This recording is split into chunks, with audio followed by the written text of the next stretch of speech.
You had the IDF whistleblower that spoke out against the Israeli government, uh, claiming that the IDF does target unarmed civilians and they do it regularly. And now you have three more whistleblowers talking about the torture practiced by the Israeli government and the IDF against Palestinians and detention centers.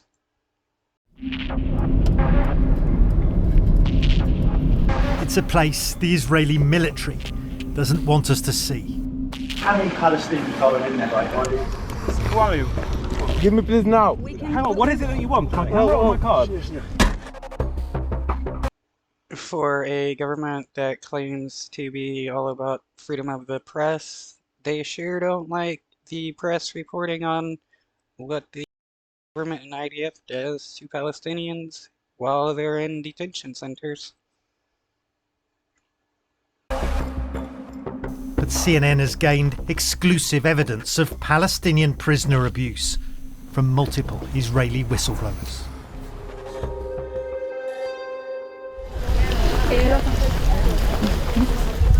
At the Sedi Taman facility in southern Israel, we joined human rights activists amid growing public concern for the detainees being held inside.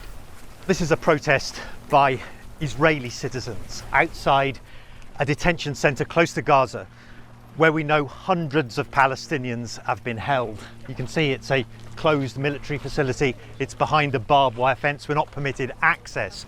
And there's hostility. Well, at least 40 Palestinians have been tortured to death. We would go into the bathroom and pee clothes, and this is the place where we drink water from. I heard a shot. This detainee did not return.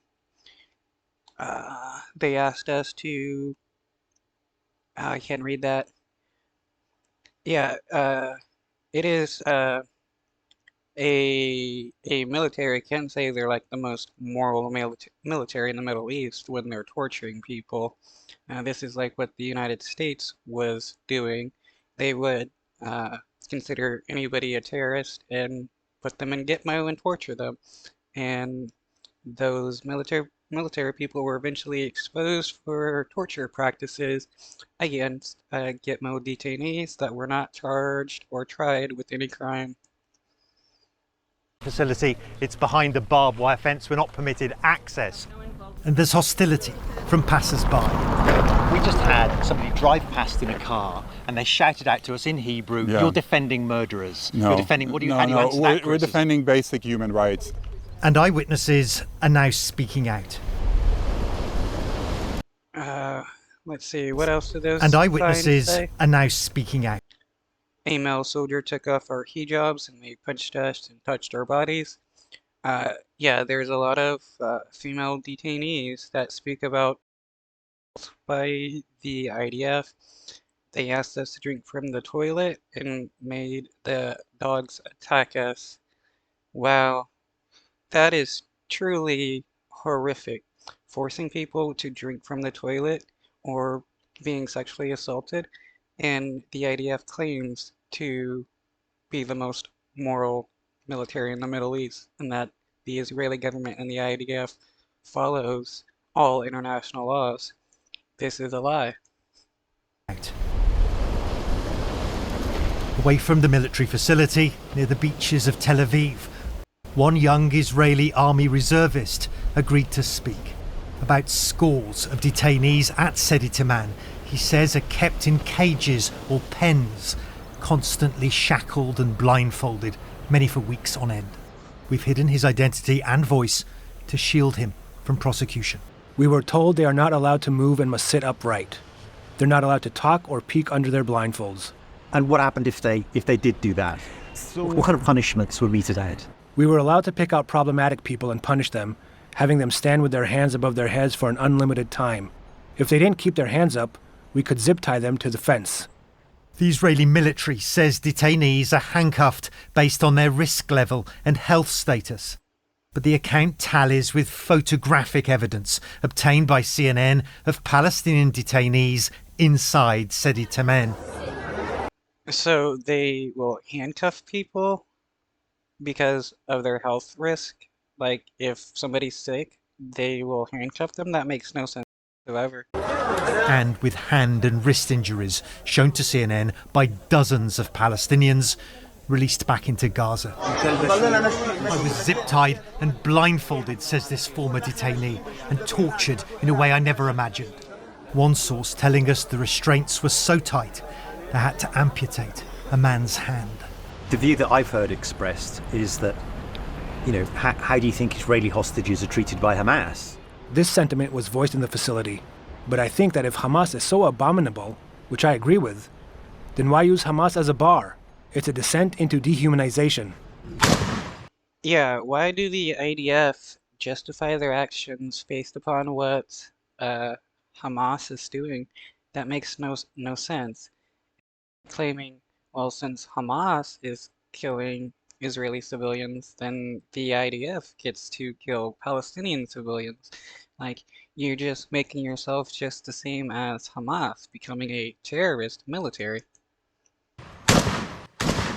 A descent that's accelerated since the rampage by Hamas on October the 7th last year.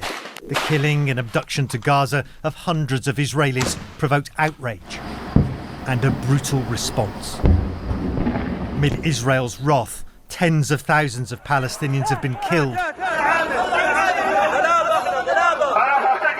and thousands detained for interrogation, transported. And none of these people have been charged or tried with any crimes. So what the Israeli government is doing is just kidnapping people and holding them hostage. That's all it is. To facilities like Seder Taman, where one Israeli guard now tells CNN prisoners are routinely beaten. We've hidden his identity and voice too. You can take them out and hit them maybe 4 or 5 times with a club.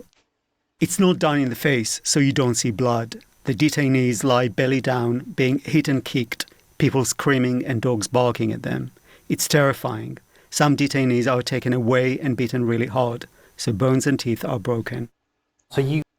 Wow, they're beating people so badly that they're breaking bones and knocking out teeth, and yet the IDF are terrorists for doing this? They're not breaking international law according to the Israeli government?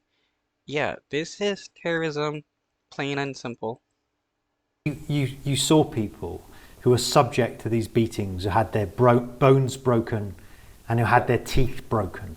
Yes, it's a practice which commanders know about. They want intelligence, but they also want revenge and punishment for what happened on October 7th. The Israeli military hasn't approved CNN's requests for access to Seder Taman. But at the gates of the facility, we challenged the Israeli guards. For being a government that is supposed to be all about freedom of the press, they sure don't like the press reporting against what the Israeli government is doing, which is why they will kill a lot of journalists. They've killed like over 200 journalists since October 7th. How many Palestinians are in there right now? We don't know. Do you know if they're being handcuffed? Are they being blindfolded? No. This is a facility. As we leave, masked soldiers approach. Hello, how are you? Stop filming, please. I'm filming this place. It's a property of the army. Oh. So you Who are you guys from CNN? Give me please. They tried to take our cameras. Give me please now. Give me please now. Wow, they're trying to intimidate people of the press and steal their stuff. Yeah, the IDF is so moral, intimidating journalists. Hang on, what is it that you want? My camera or my card? Then order us to leave. Well, we're driving now to meet one Israeli with personal experience of the Seder Taman facility.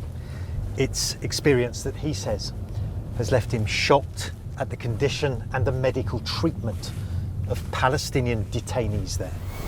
Hello. He told us he treated Palestinian detainees with gunshot wounds fresh from the war zone in Gaza. but was appalled at the lack of equipment and expertise.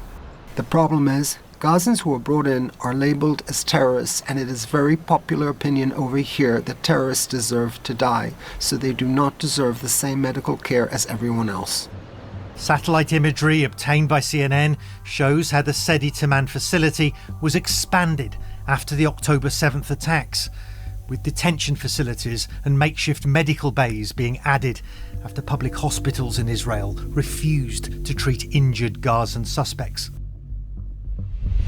Eyewitness accounts describe a field hospital with 15 to 20 patients, virtually naked and blindfolded, with hands and feet shackled to their beds and wearing diapers. One eyewitness Wow, they shackle people to hospital beds, blindfold them, and force them to wear diapers so that they can torture and let them just suffer. There's this is some horrific cruelty that the IDF is committing against Palestinians, and they don't even care if these people are innocent or not, because most in the IDF believe that every single Palestinian is a terrorist, even if they're a child. told CNN painful procedures were carried out by underqualified medics. Treatment, the medical worker told us, amounts to punishment. So they're medically torturing people. That is some sick cruelty. That's what the Nazis would do to people. And this is one reason a lot of Israelis in Israel call Bibi Netanyahu Bibi Hitler and say that the Israeli government is akin to the Nazi German government of World War II. In my view, it's the idea of total vulnerability. If you imagine being unable to move, being unable to see what's going on, that's something that borders, if not crosses, into psychological torture. The Israeli military says prisoners are stripped for security checks and that investigations are opened when there's suspicion of misconduct. Still, accounts from Israelis and Palestinians inside